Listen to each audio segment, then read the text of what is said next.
I knew I could only do what I could do. So I knelt down with him and I told him, I said, Austin, it's okay, baby. It's time to get your rest. It's time to get your rest now.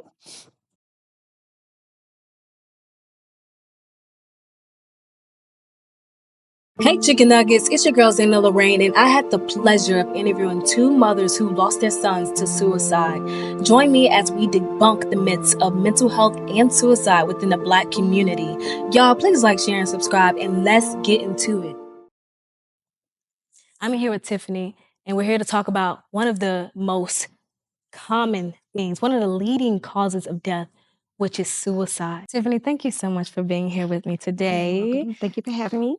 You look so beautiful. Thank you. Thank you. Okay, so we're going to go right into talking about your personal journey with mental health. And then I want you to talk about Austin and his upbringing, like things that he was interested in, hobbies, anything that he may have been interested in.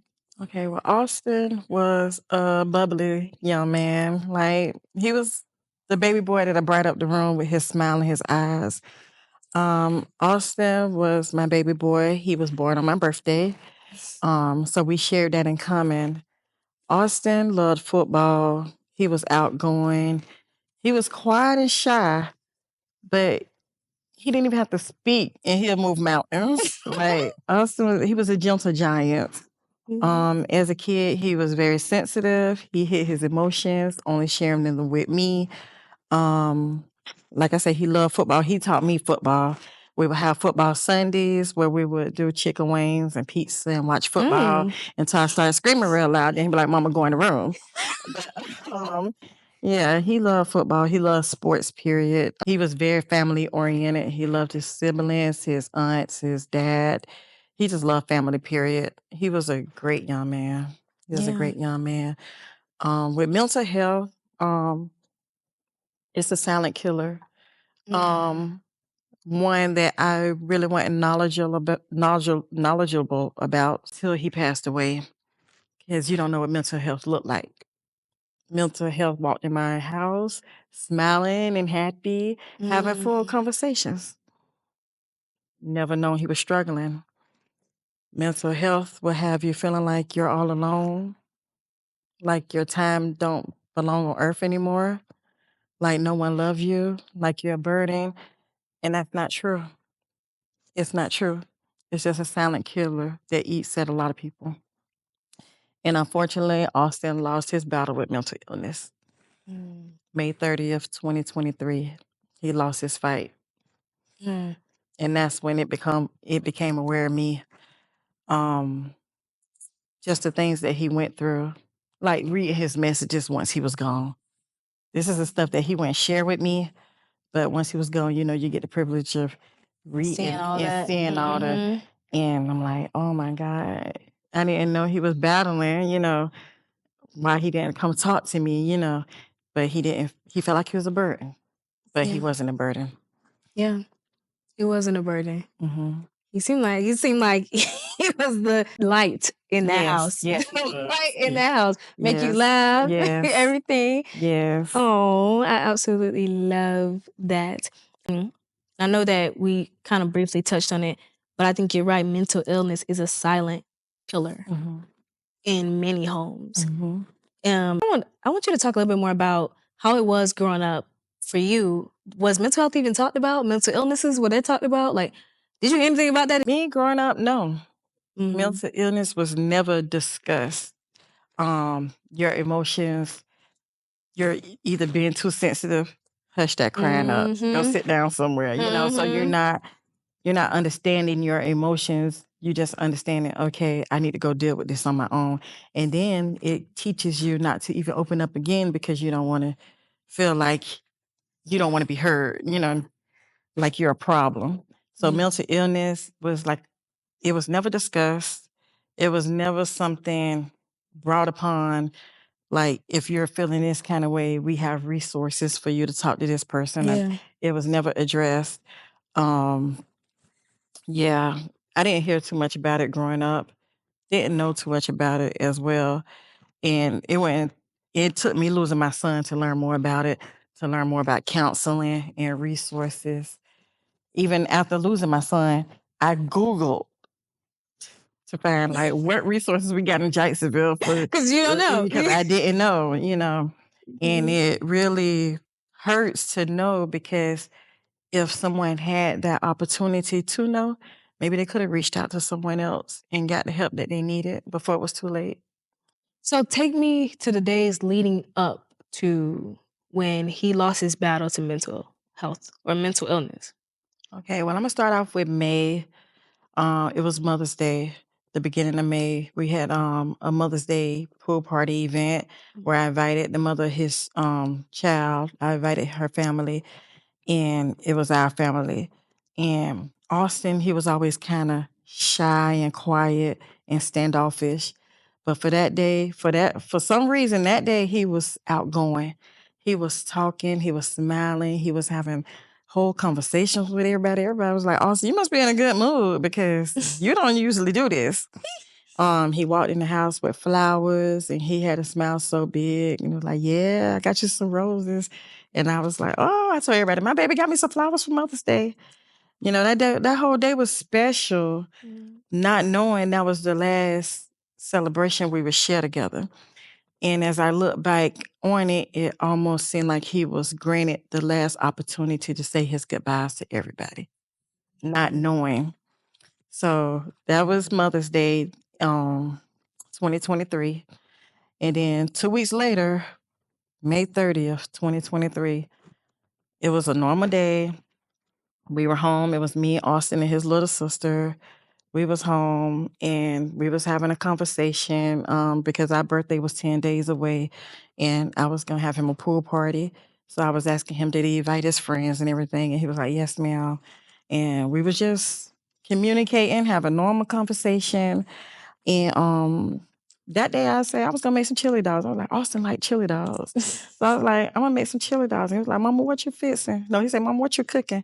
I said, I won't call it cooking, but I'm fixing your favorite chili dogs. And he smiled so big. And it's like when I look back to see his smile, it was like a bright light was shining on him. The smile was so big. And so we continued having a conversation. We talked. He sat at the table. He ate his chili dogs. And I went in my room, and then 5 seconds later, I heard a noise, and it was over. When I sat on my bed, I heard the bang. I couldn't move, so my little girl, she said, Mommy, I'm going to go see what that noise is. So when she came back, she said, Mommy, Austin laying in the car seat, and she said, I'm scared. So in a moment, it was like God told me, go be with your child.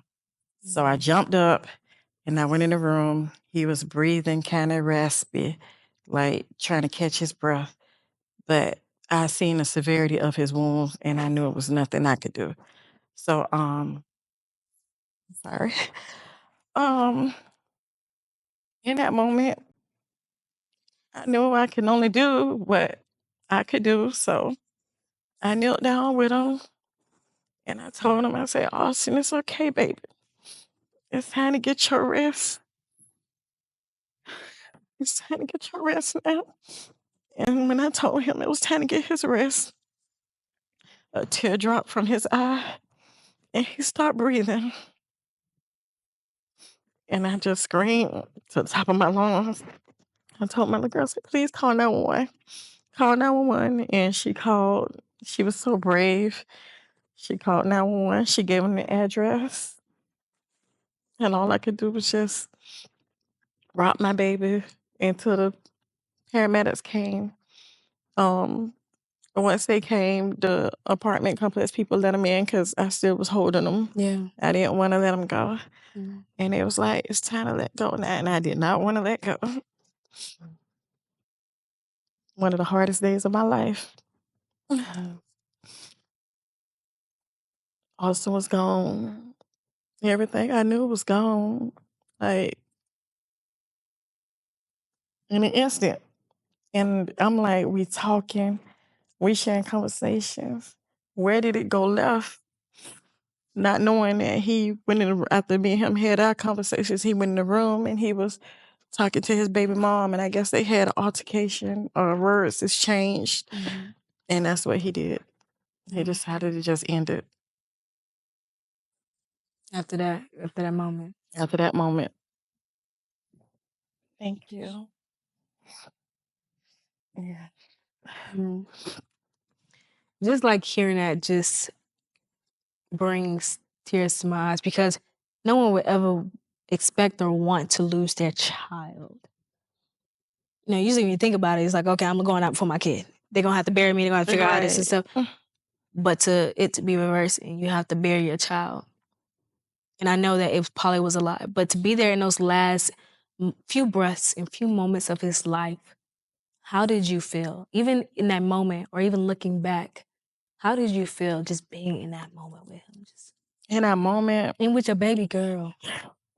My baby girl was so brave through everything. I don't know where she get her strength from, through the grace of God. Yeah. But in that moment, I did what a mother could do best. I just rocked him to sleep. I sung him a lullaby.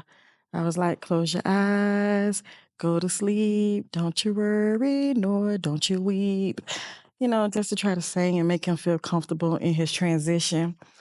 But as I look back at it, it was like a blessing from God to even have that moment, because a lot of parents don't have that moment. A lot of parents don't have that final moment. So we had our final goodbye, and it was like he felt the comfort of my arms, and he just took his breath. It's almost like that's what he needed before. Yes. You know what I mean? Like, Yes. as I'm listening to you, I'm literally like, I feel like that's what he needed before transition. I think we both needed it. Yeah. Yeah, we both needed it, because he needed it just to feel my strength and to know it's okay. And I needed it because I love my children with everything in me. I love my kids with everything in me. And God knew it was going to be hard for me. So he comforted me the best that he could. And he gave me my final goodbye. So I don't have to I don't have to wonder, and I don't have to question, was he alone? Was he afraid? I got those answers because I was there. Yes. Okay, so how old is baby girl? That's my favorite. She's my favorite. How old is baby girl? Right now she's 11. Yeah. How old was she when this happened? She was 10. And she was 10, and she was so brave. Like, even after he passed, she's like, Mommy, it's okay. He in a better place. She's my miracle baby. And from the moment she was born, she brought something inside our family. She made us say, I love you in the morning. She made us say, I love you at night. We said so many I love yous to... But their relationship was great because he was the one to make sure she get to school. I help her with her homework because I work overnight. So he'll keep her at night for me. And so when she get up in the morning and before she go to school, she'll be like, I love you, brother. And be like, I love you too, Malou. He called her Malou. But he'll say, I love you too, Malou. And then when she come home, she'll come home. One day she came home crying, and he was like, why are you crying? And she was like, they was messing with me. He said, you better soak them tears up. So she was just so brave to everybody. She would hug everybody and say, it's okay, he in a better place. We gonna be okay because we got each other. She's strong. But that's the strongness that make you wonder, how strong is she? Is she suffering in silence? Is this something she's shielding? And by me going to counseling, they did tell me to look out for it because they say she might have her moment. It just didn't come out yet. But if I didn't go to counseling, I wouldn't understand that she might have a moment. And I would just consider her to be strong. You wouldn't see the signs. Yeah, I wouldn't see the signs. Isn't that crazy? Like, I feel like even like for us, like growing up, especially the women, we're called them strong. Y'all are strong. Be strong. Not even realizing that we're dealing with, now we have family that are maybe 50, 60. Just now, like, oh wait, I think I was dealing with depression and anxiety and trauma. And I harbored that trauma. And now it's classified as strength or being strong, but it's not. It's not. It's suffering. It's suffering. And I go through that now, like, surviving, and everybody like, you're so strong. And I'm like, I'm not so strong. I'm vulnerable. I'm grieving. My heart is aching. So when they see me being strong, they feel like I don't need the support. But it's the other way around. Is that the brave face I'm showing you, but I'm struggling when I go home at night. So I still need the support. Yeah. I have a question. Is there anything looking back, as far as like with his mental health or even mental illnesses that he was dealing with?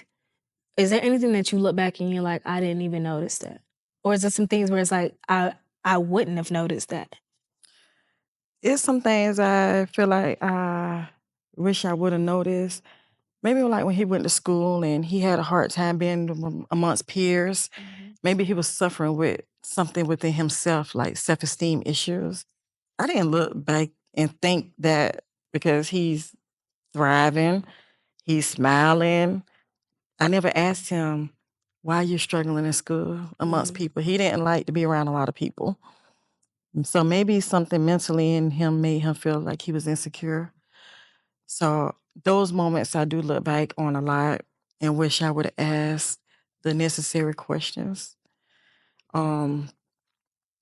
Heartbreak.